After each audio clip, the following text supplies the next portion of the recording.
Well, executives at Tyson expect the high demand for meat products to continue even after stay-at-home orders are lifted. I talked with a dietitian about how people eating at home more regularly could lead to a healthier diet. Tyson plants were hit hard by the coronavirus, and many had to stop operating because so many of their workers tested positive for the disease. If our plants need to be slowed down or even idled for the sake of ensuring that the workplace is safe, we're not afraid to do that.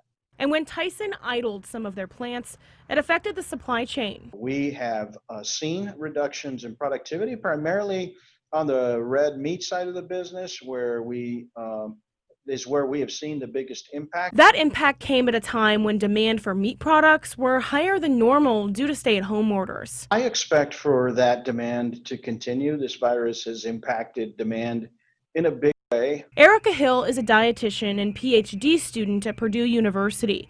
She says since the way consumers are eating is changing, it could lead to people making healthier choices.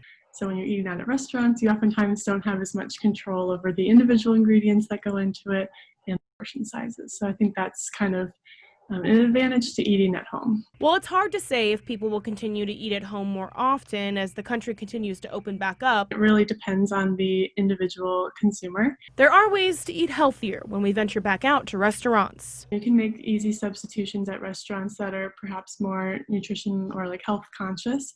That could be good for your health. But then also, even when we get out of this pandemic, you can still continue to maintain these healthy eating practices at home.